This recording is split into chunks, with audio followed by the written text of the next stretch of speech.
During the 2024 NBA trade deadline, major trades like Royce O'Neal to the Phoenix Suns, Patrick Beverley to the Milwaukee Bucks, and Dennis Schroeder to the Brooklyn Nets went down. Many teams made some good moves, but none of them are bigger winners from the deadline than the Dallas Mavericks.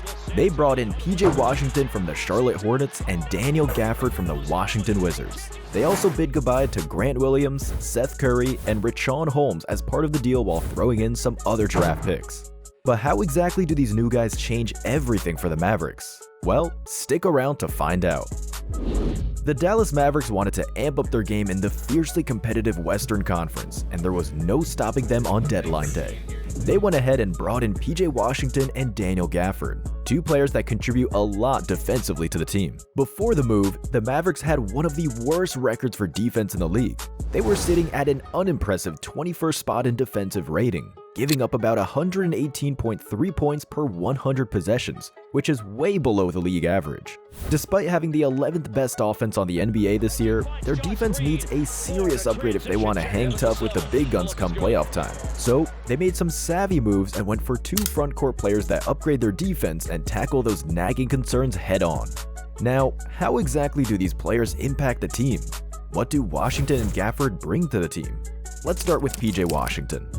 The upgrade that PJ Washington brings to the table for Dallas is on another level. Grant Williams is not entirely a disappointment, but his abilities just don't match what PJ Washington offers. And this isn't an unjust criticism of Grant Williams. He had his moments, but PJ Washington, he's on a whole other level. Grant might have a slight edge in three-point shooting efficiency on paper, but let's not forget that he's been sharing the court with Luka Doncic and Kyrie Irving, two heavyweights that draw a lot of defensive attention. Teams often leave Grant wide open in the corners when scrambling to cover Luka and Kyrie, giving him those wide open looks from downtown. Now, to PJ Washington's situation. He's been riding the wave of LaMelo Ball's offensive prowess, but here's the catch. LaMelo hasn't been great for a chunk of this season, and the Hornets lack firepower beyond him. So, PJ didn't have as many chances to launch those open threes as Grant did. But with PJ landing in Dallas, he'll do even better than Grant because multiple offensive threats surround him. With more offensive weapons around him, he won't be shouldering as much of the scoring load. Instead of being the main focus of the defense, PJ can slide into those open spots and make it rain from downtown. The real game changer that PJ Washington brings in his offensive game is his knack for creating opportunities off the catch. PJ has some serious athleticism and confidence in attacking those closeouts and driving to the hoop.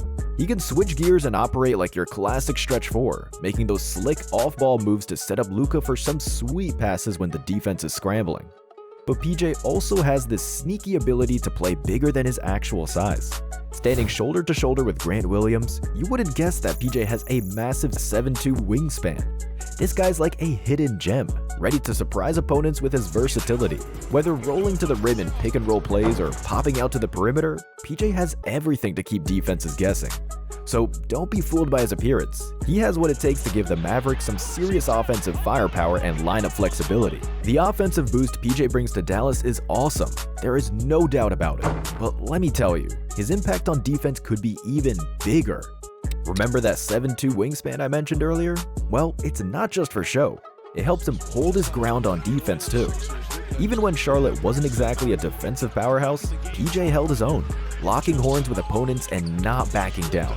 He's got this knack for defending guys off the dribble and staying solid when attackers try to fake him out. Plus, his rebounding game is an absolute game changer. Dallas has had their fair share of struggles with defensive rebounds, giving opponents too many chances to score. But with PJ in the mix, snagging those defensive boards, Dallas can shut down those possessions faster and keep their opponents on their toes. Gafford flies under the radar more often than not, but that should fool no one because he's another hidden gem waiting to shine. Sure, you might recognize him for his electrifying dunks that light up the highlight reels, but there's more to his game than just flashy plays. Defensively, Gafford's like a fortress, and he has the ability to disrupt drives and make opponents think twice about attacking the rim. He might not be considered a top-tier rim protector and a bull in the paint, but he's definitely reliable and gets the job done. In any case, he is an upgrade to Dallas's defensive lineup, providing stability and depth to their front court.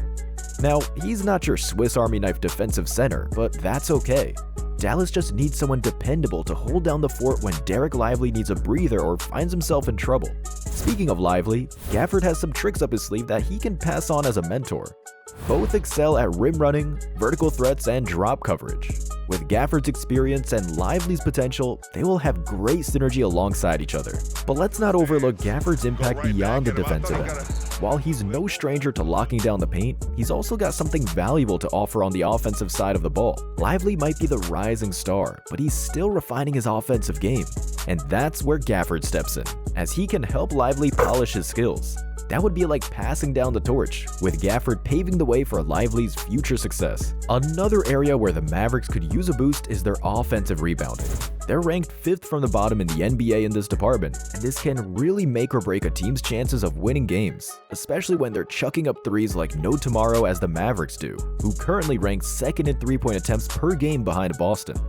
The thing is, shooting a lot of threes opens up more opportunities for offensive boards, so having players who can consistently snag those rebounds is key to extending possessions. And here's where Gafford steps in like a champ.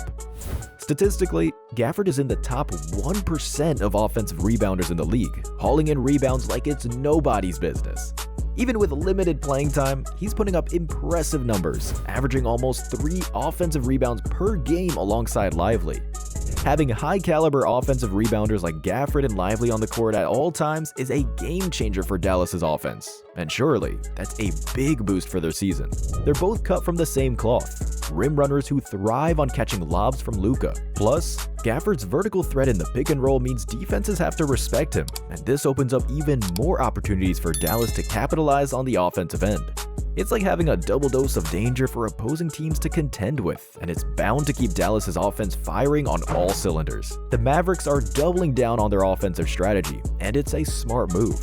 We've seen Luka work his magic numerous times, taking advantage of defenses that leave shooters wide open in the corners. But here's the thing, for that strategy to work, teams need to trust in their big man's ability to finish plays. And that is where Derek Lively and Daniel Gafford come in.